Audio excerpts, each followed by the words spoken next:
IPC change होकर अब BNS बन गया है भारतीय न्याय संहिता। क्या क्या धाराओं में बदलाव हुआ है, इंपोर्टेंट सेक्शन के जरिए जानते हैं।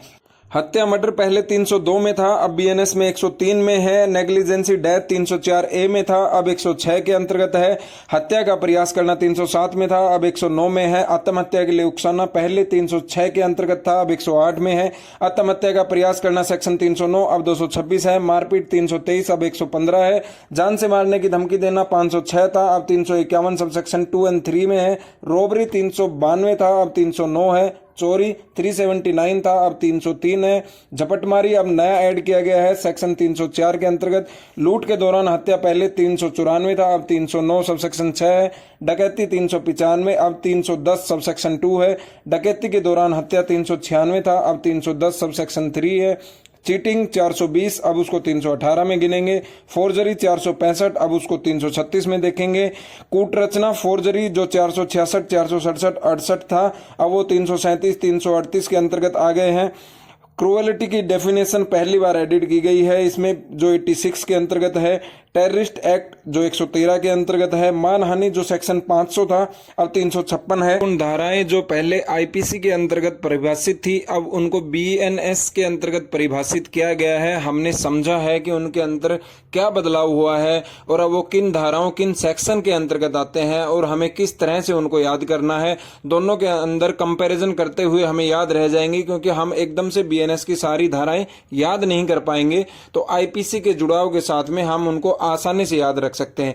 अब बात आती है उन धाराओं की जो महिलाओं के साथ किए गए अपराध पे होने वाली धाराएं हैं, तो उनके बारे में बात करते हैं। जो सबसे पहले आता है सेक्शन 354 असॉल्ट छेड़छाड़ criminal force to outrage the modesty of a women, जो सेक्शन 354 था, अब वो सेक्शन 74 के अंतर्गत आता है।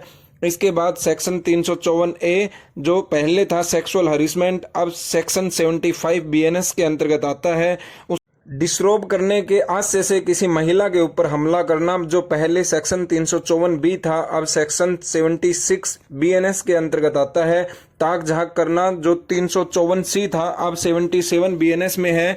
पीछा करना स्टॉकिंग 354 डी था, अब 78 बीएनएस के अंतर्गत इसको परिभाषित किया गया है। दुष्कर्म पनिशमेंट फॉर रेप जो 376 था, इसको अब सेक्शन 64 के अंतर्गत रखा गया है।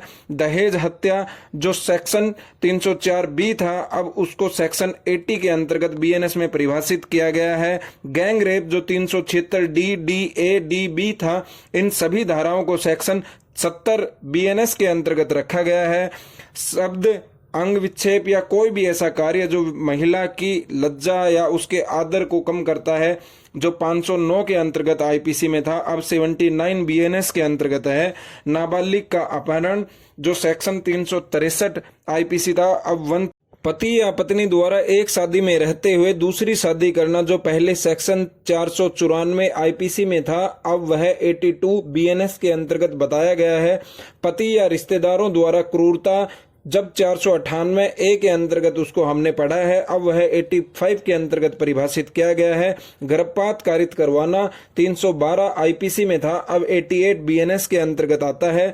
किसी भी ऐसे बच्चे को हायर करना, एम्प्लॉय करना या एंगेज करना कमिट ए ऑफेंस, तो वह नया ऐड किया गया है जो सेक्शन 95 के अंतर्गत आ रहा है। हायरिंग ए चाइल्ड, एम्प्लॉइंग और engaging to commit an offence अब नया है, यह 95 सेक्शन के अंतर्गत इसको बीएनएस में पढ़ेंगे। तो साथियों, ये जो कंपैरेटिव टेबल है जिसके अंतर्गत बताया गया है कि आईपीसी और बीएनएस में वो धाराएं अब किस क्रम में हैं। बीएनएस के अंतर्गत बहुत सारी धाराओं को पहली बार जोड़ा गया है, तो उनके बारे में भी आपको बताया जो महत्वपूर्ण है, जिससे आपको कंपैरिजन करके इन दोनों से आपको याद करने में आसानी होगी कि पहले यह धारा आईपीसी के अंतर्गत इस तरह से पहचान की जाती थी, अब बीएनएस में हम उसको पहचान कर सकते हैं। एकदम से सारी धाराएं याद नहीं होंगी, लेकिन धीरे धीरे जैसे जैसे हम रूटीन में इनका यूज करेंगे ये याद हो जाएंगी।